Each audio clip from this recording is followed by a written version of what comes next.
So Prabhupada was not only teaching us the physical science, but in the process he was teaching us the internal science. We cannot think ourselves the doer. We have to be humble. This is how the rasgulas, it's not the sugar that makes them sweet for Krishna. It may be the sugar that makes them sweet for us, but for Krishna, it is the bhakti. Or as Prabhupada would say, Krishna does not accept the thing that is offered to him.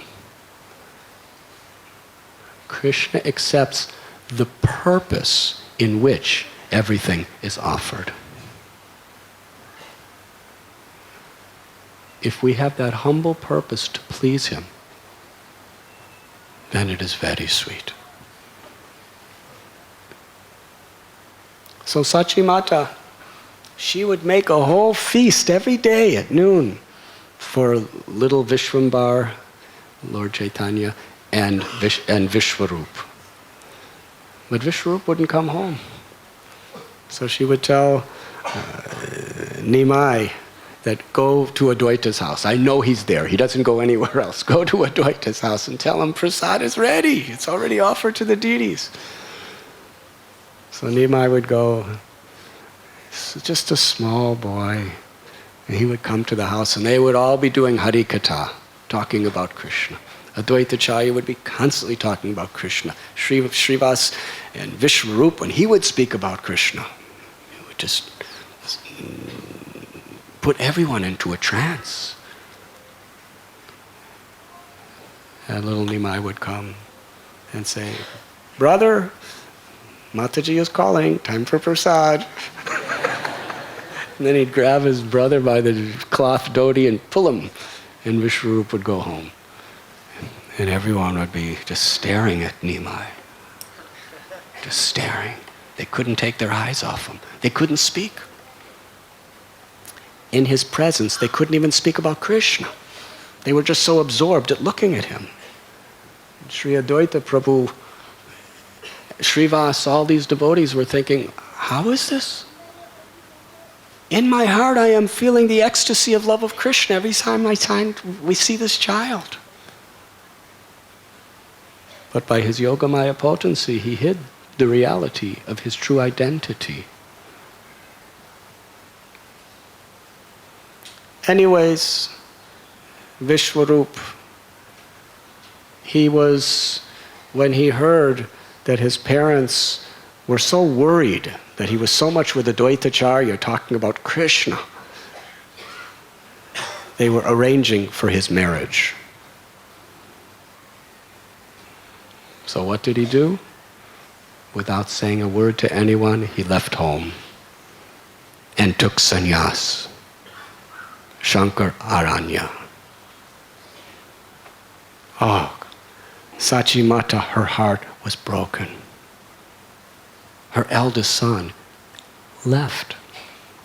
He was still a boy. Living as a sannyasi in the forest. How can a mother tolerate such a thought? She was aggrieved.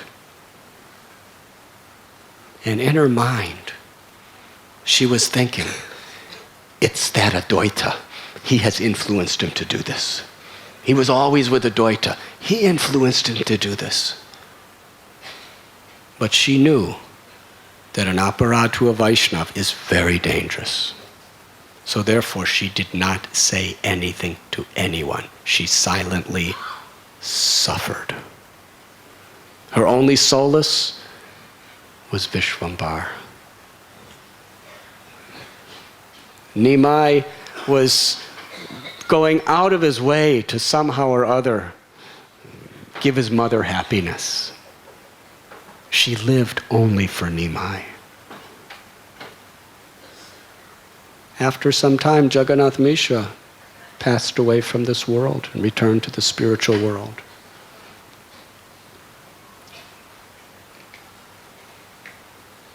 Meanwhile, Nimai was living home. He married Lakshmi Priya. Went to Gaya. He came back, he was a devotee. And after he came back manifesting his devotee lila, he was practically constantly at the house of Advaita Prabhu. Sachi Mata. She cooked prasad. But, who was she going to send to bring him home? He was hardly ever at home. He was always at Advaita Prabhu's house. So Sachi Mata became very, very much worried that Advaita Prabhu, he has already taken away one moon-like son, Vishwarup, and now he's about to take away my only other son.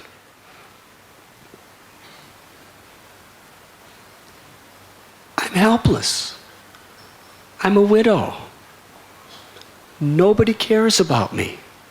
I'm alone. All I have is my Nimai. Doesn't anyone hear my plea? Doesn't anyone feel my pain?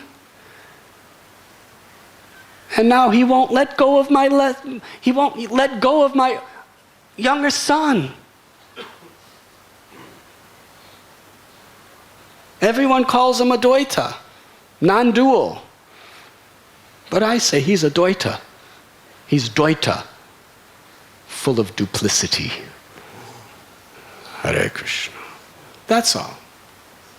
In her utter anxiety and frustration and attachment and love for her son, she said that. And Lord Chaitanya knew she said that because he knows everything. He knows everything you say. He knows everything you think. It's scary. He knows everything you do.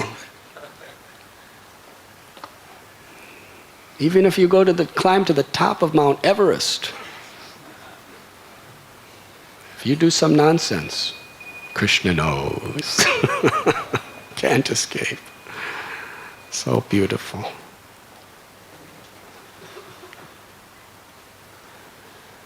Actually, she made no offense. She was just crying out of pure love for her son. But Lord Chaitanya wanted to show the world that even if my own mother makes an aparad, I will not give her Krishna prema.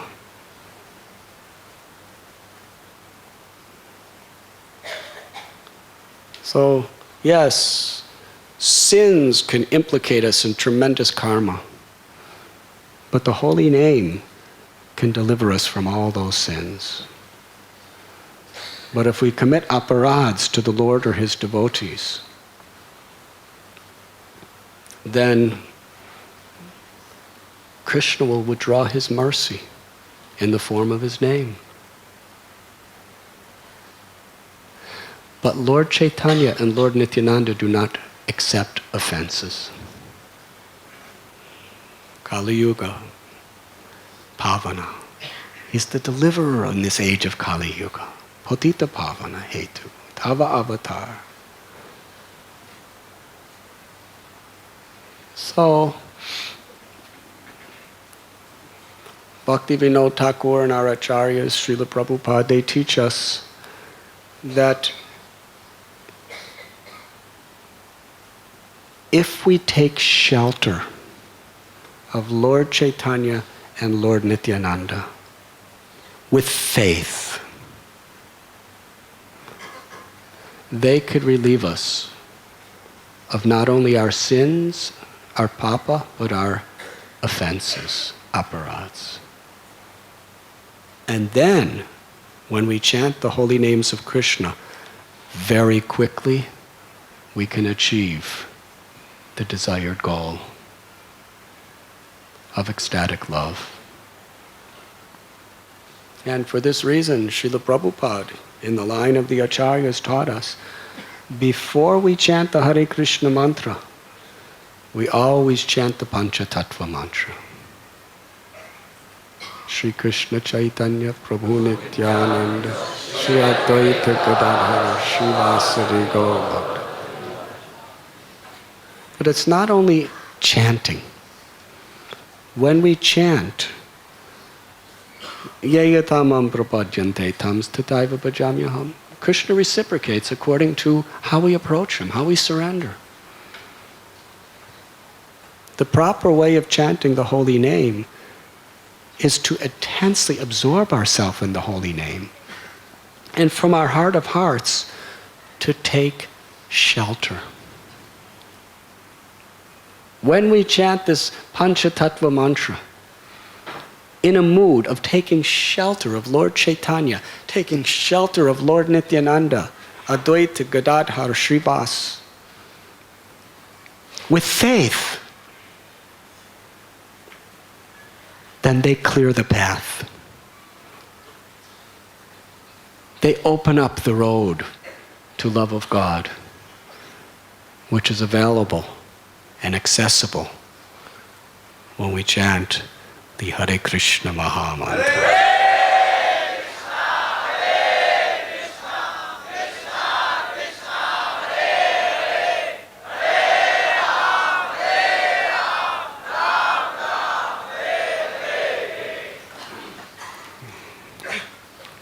Golokera Premadana Harinam Sankirtanam.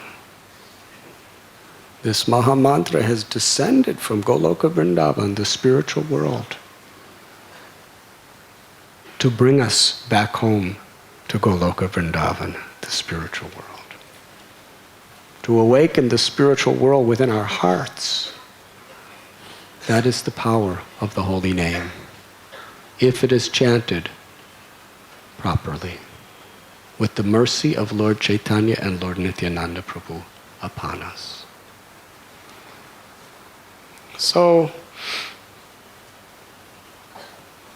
Lord Nityananda Prabhu, he empowered his expansions with his mercy to relieve sins, nullify offenses, and give ecstatic love of God. And today we are celebrating that great associate, Radhanath Thakur. Now we're getting back to today's class. Some break was there.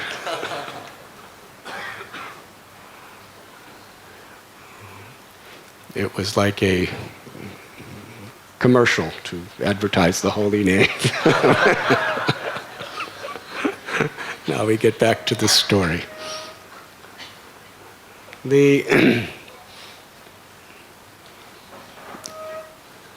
Srila Prabhupada explains his connection personally to Radhanath Thakur in the Adi Leela of Sri Chaitanya Charitamrita. Would you like to hear? It's interactive. So, Srila Prabhupada explains how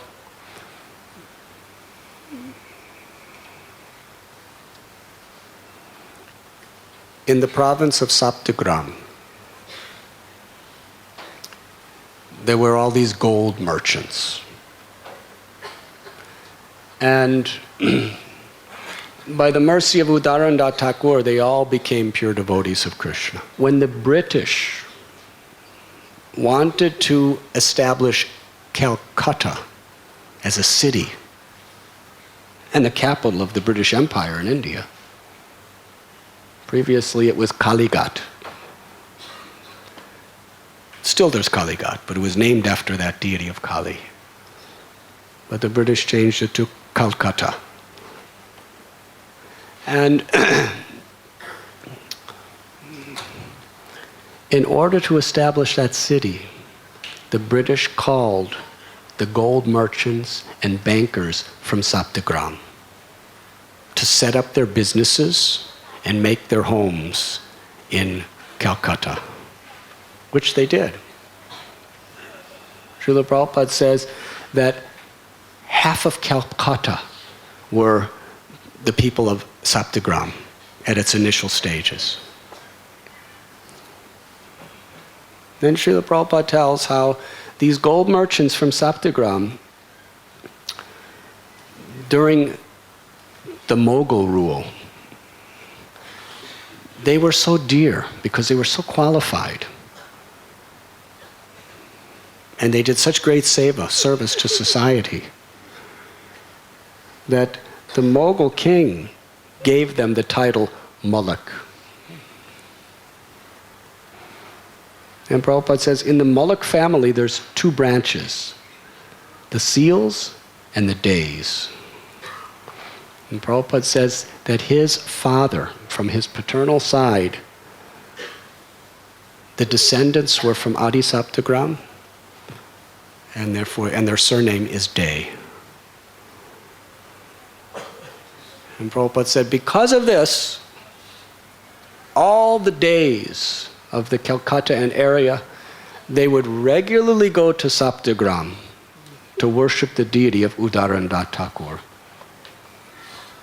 Because not only is he of their same line, but he's such a great empowered devotee of Lord Nityananda and Lord Chaitanya. So from his childhood, Prabhupada's father would take him and mother to that place, Saptagram. And Prabhupada says there's a deity, the very same deity that Uddhava Thakur worshipped. Sadbhuja, six-armed form of Lord Chaitanya, carrying the bow and arrow of Ram, playing the flute of Krishna, and holding the danda and kamandalu of Lord Chaitanya. And to the right side of Sadbhuja is Lord Nityananda, to the left, Gadadhar Pandit. And there's also deity of Radha Govinda, and below is a photograph, a painting of Uddhava Thakur. And Prabhupada said there's a very cool, shady courtyard due to a vine, a Madhavi vine, which just goes over the whole, shades the whole area.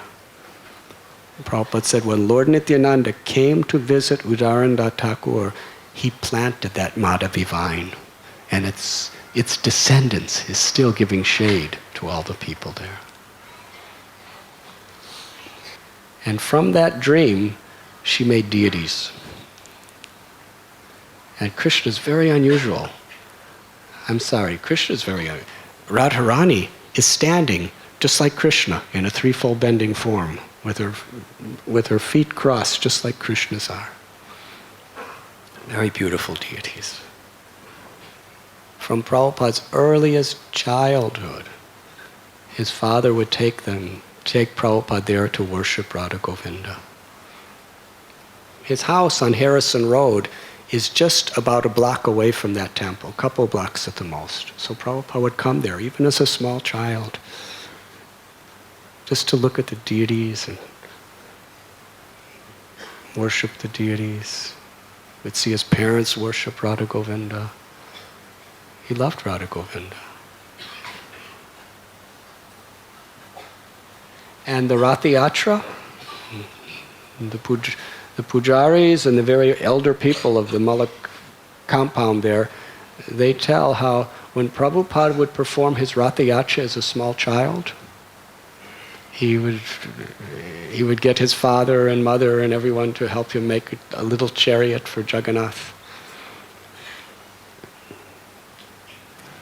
And he was so happy. He loved Jagannath. It was all his own initiative, little boy. And they would all decorate with flowers, and he'd pull their chariot, and he would be distributing prasad and having Nam Sankirtan. And that Rath Yatra would be through the lanes, and ultimately it would go around the temple of Radha Govinda and in the courtyard. And then he would have his little festival.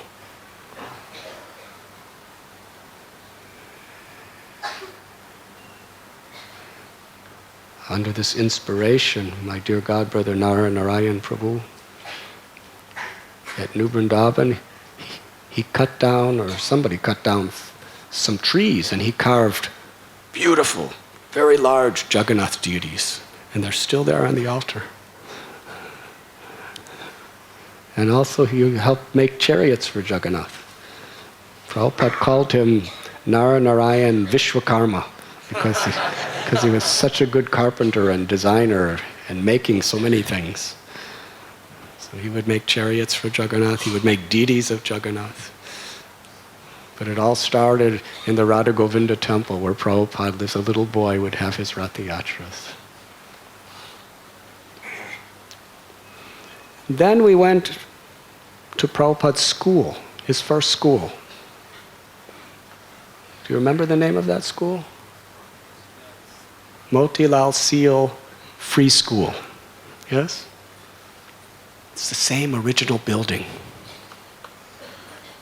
And we were looking from the outside, and we really wanted to go inside. Because you can see by looking at it, it's exactly the same as when Prabhupada was there. It's just a very old, British-built building. So then some of the superintendents, principal, and managers of the school, they came and greeted us, and they said, "We'll let you in, you could come in." And they said, actually, the school, it has been kept in good condition, but it's never been changed. It's the same way it's been for 100 years. Haribo. So we were looking in the classrooms, these little wooden desks, those long desks, just picturing little Srila Prabhupada doing his studies there, meditating on Krishna. And then they told us something that was very sweet. Should I tell? Thank you. They told us that several devotees were coming because they wanted to see the place, because they said that Srila Prabhupada, A.C. Bhaktivedanta Swami, he used to go to school here. So the principal was wondering, because you know how India is. The Pandavas were here, and the Pandavas, anywhere you want to build a temple, you say the Pandavas came here.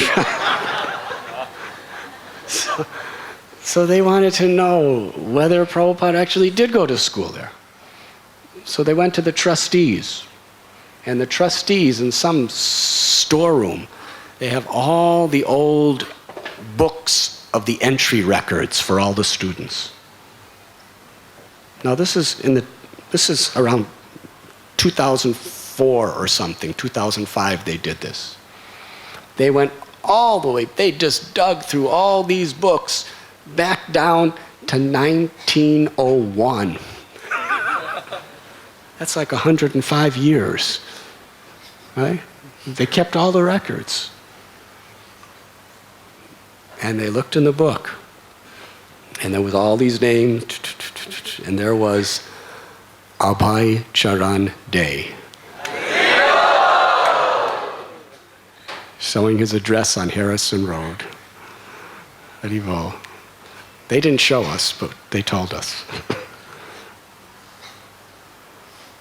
And then we went to Prabhupada's birthplace. Now, whatever I tell you today, please promise you won't tell anyone. Do you promise? Okay. Because if you do, I'll get in trouble. Is it possible to keep a secret with all these people?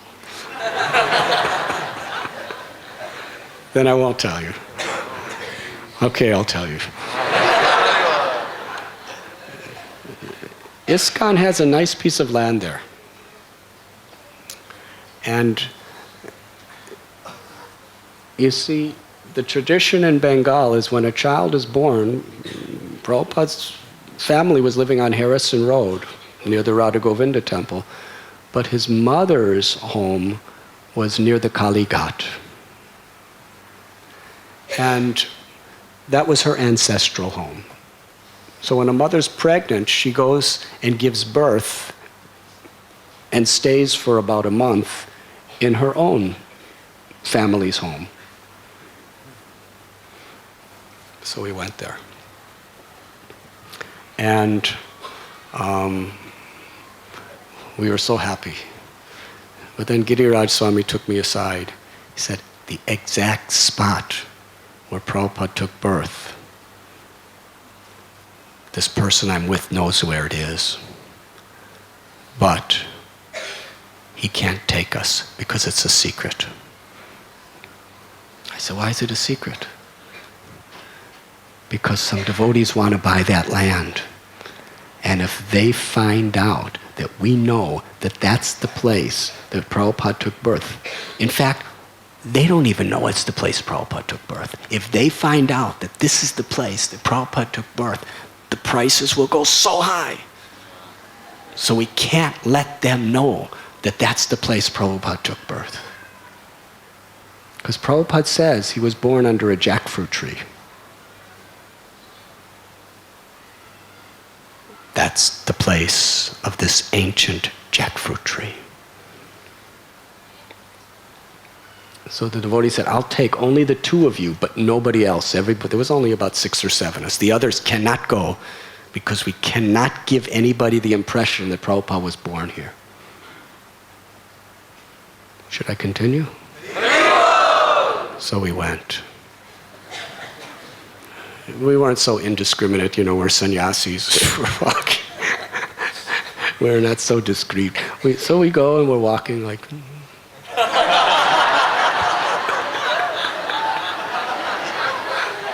just like we're just going shopping, going to buy some groceries. And we're walking like this, and we get near the jackfruit tree, and some little girls are playing with balls. Little girls just playing. They're maybe about 4 years old. They're just smiling. And then they looked at us, and they pointed to the jackfruit tree and said, Prabhupada was born there.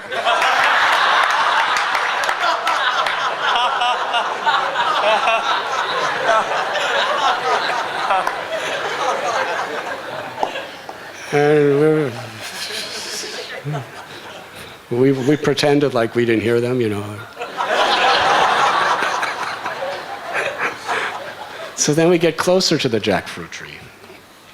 And it's in a little tiny lane with houses almost crushed all around it.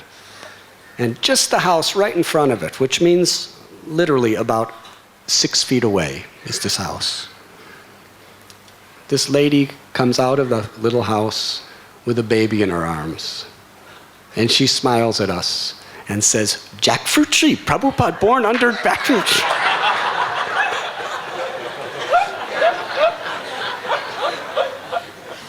So much for keeping it a secret. Right? Every little girl in the neighborhood knows it. The mother knows it, the owners of the property. Anyways, we worshiped the jackfruit tree. It was very nice. And then one of Prabhupada's mother's nephews, very old man now, from mother's side, great nephew perhaps, he told us all about, he said when he was a very little boy, he would massage Prabhupada. He massaged Prabhupada, and after massaging Prabhupada, he would ask for money. And Prabhupada would always give him prasad. He said, this is better than money. So he was very happy. He told us that story. And then he told us across the street from this little area, it used to be one compound, now it's divided into so many little plots, where Prabhupada took birth, his mother's ancestral home. There's a deity of Radha Madan Mohan. And everyone, it was tradition of the family that whenever a lady gave birth to a child, she would, for the Shashti Puja, they would always perform it in the Radha Madan Mohan temple. And the first place, it's the tradition of the family, the lady is in the house, the mother who gives birth, for some days, and the first she leaves the house is always to go to the Madan Mohan temple to offer the child to the deity of Madan Mohan. So the descendant of Prabhupada's mother and father brought us to that Madan Mohan temple. And as we were looking at these beautiful deities, Giriraj Swami and myself were thinking that when Prabhupada was an infant child, just weeks old, these were the first deities that he saw in his life. Very special. So now we'll get back to the story. Srila Prabhupada explains how his family from Calcutta, the Days, were very, very specially connected to Uddhava Thakur and Saptagram. And then Srila Prabhupada says in 1967, the trustees of the Radha Govinda temple in Calcutta, the trustees of Uddhava Thakur's temple in Saptagram, they invited Prabhupada to come. Because could you imagine how proud they were? Here's a descendant of Saptagram, who's now the world Acharya, spreading Krishna consciousness all over the world, who used to come to our temple when he was a little boy with his father and mother. So Prabhupada says in 1967, Prabhupada came with some of his American disciples to visit Uddhava Thakur's temple there. So we know in Jagannath Puri, Lord Chaitanya Mahaprabhu, in a confidential place, he instructed Nityananda Prabhu to go to Bengal to distribute love of God through Harinam Sankirtan. Nityananda Prabhu took that order as his life and soul. And along with his most intimate associates, Abhiram Thakur, Gadadhar Das, Dhananjay Pandit, Purandar Das, he went to Bengal to... First they went to Panihati, where they had an amazing kirtan. We were describing this in the yatra. It was such an empowered kirtan that everyone forgot to eat, sleep, or drink anything for 3 months. They just chanted the holy names.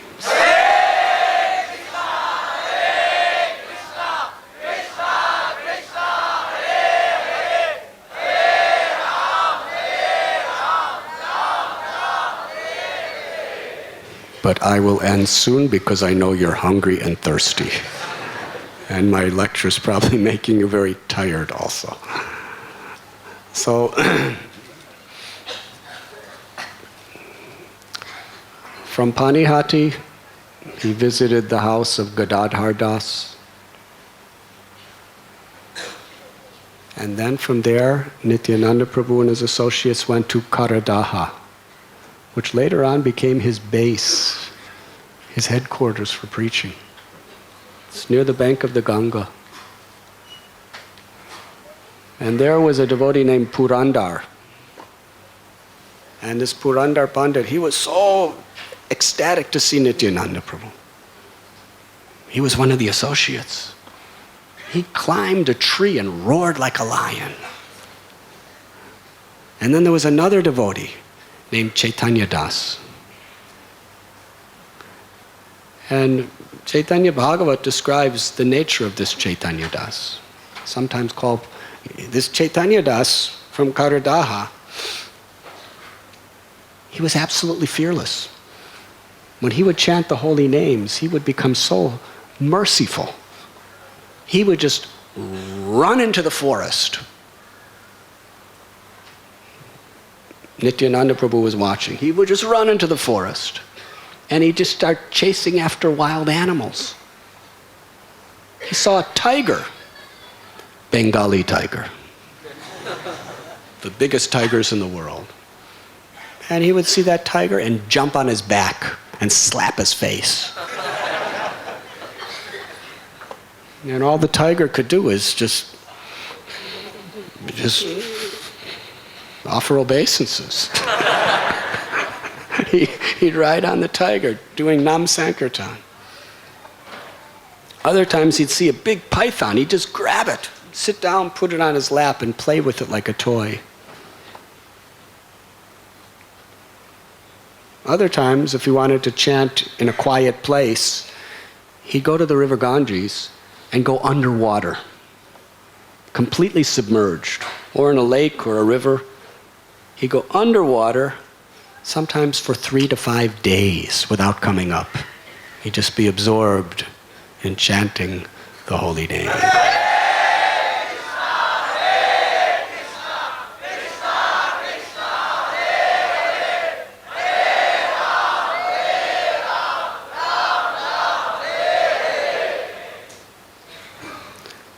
Now, you may think that this is impossible.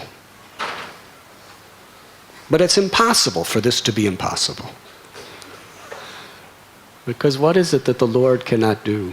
And what is it that the Lord cannot empower his eternal associates from the spiritual world to do when they come to this world?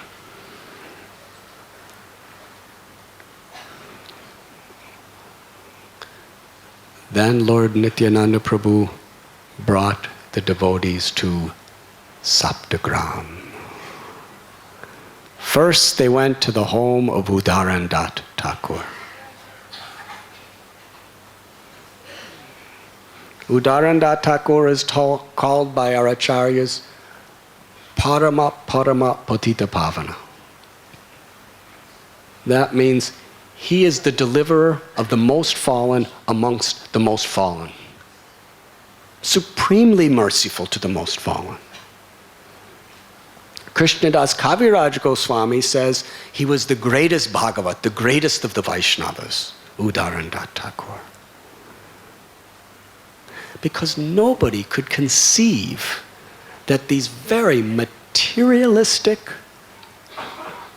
merchants of gold, they're so materialistic, so attached, so working like asses day and night just for money. How could they become devotees? And besides that, at the time, we explained previously in our talk, they were practically outcasts. They were socially ostracized, both on a social and religious level. They had no standing. They were considered the most difficult people to reach because their minds were constantly absorbed in pounds, shillings, and pence, as they say in England. Radhanth Thakur, he transformed the entire town of Saptagram just by his influence alone into pure Vaishnavas. So Nityananda Prabhu came there. And at the house of Radhanth Thakur worshipped Nityananda Prabhu with so much love. Washed his feet, offered him a nice sitting place, offered him garlands, puja, cooked a beautiful feast of Mahaprasad, offered it to Nityananda Prabhu, worshipped him with love. Nityananda Prabhu was so happy with Radhanth Thakur, he decided, I will give the highest prema ras to the whole town because of you. Because of your love and devotion, I will give the highest prema to everyone here. Then Nityananda Prabhu assembled his devotees to perform Nam Sankirtan. Nityananda Prabhu was in ecstasy. All the devotees were in ecstasy.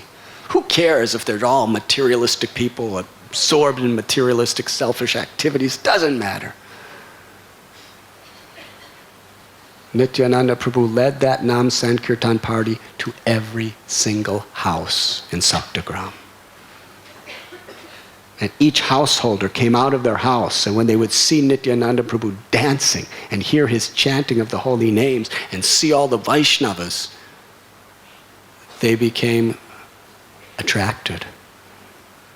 They joined the kirtan. And it went to the next house. Every house, the kirtan was growing more. They went through every lane, every street, every marketplace, every home in Nadi in Saptagram. And there was a tumultuous roar in all directions of devotees in ecstatic love, crying out the holy name.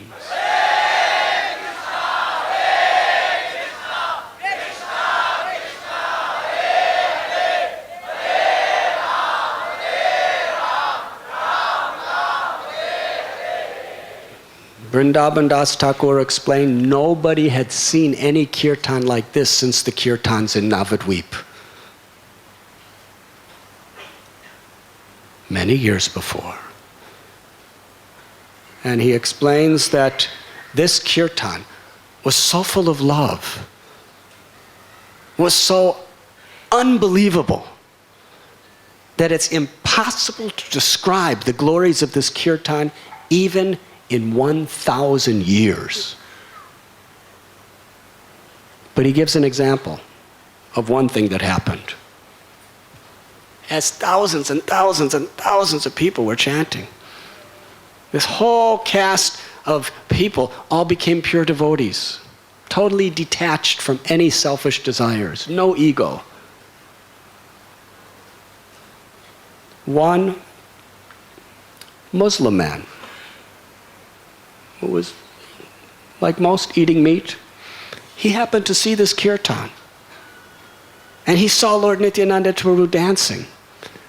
And tears of love of God poured from his eyes. His limbs trembled. He got all choked up, raised his arms, and started chanting the holy names, dancing in ecstasy. And there was a Brahmin who happened to see this. And that Brahmin condemned himself. That I don't even have a single particle of love of God and absorption in spiritual life. I have no love for Krishna. I have no love for Vishnu. Compared to this Muslim man. By the mercy of Lord Nityananda, whose mercy was coming by the prayers of Uddhava Thakur.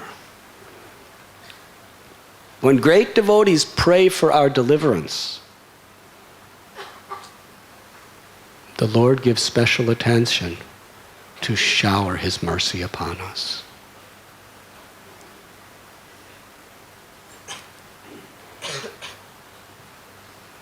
This was the great Nam Sankirtan, historical Sankirtan in Saptagram.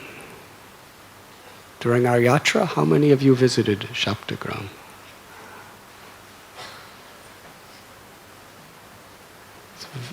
It's a very ancient place. It is called Saptagram because the 7 great rishis performed their tapasya there.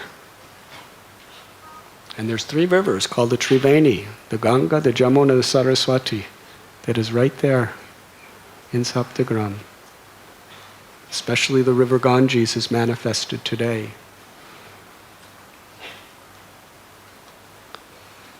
And in the Saptagram area, there is Krishnapur, the birthplace of Raghunath Das Goswami. Chandpur, the birthplace of Kalidas, who took a vow to obtain the remnants of every single Vaishnav in the whole Bengal.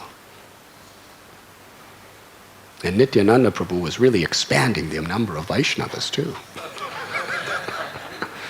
But he succeeded. Somehow or other, he got the remnants of every Vaishnava in Bengal.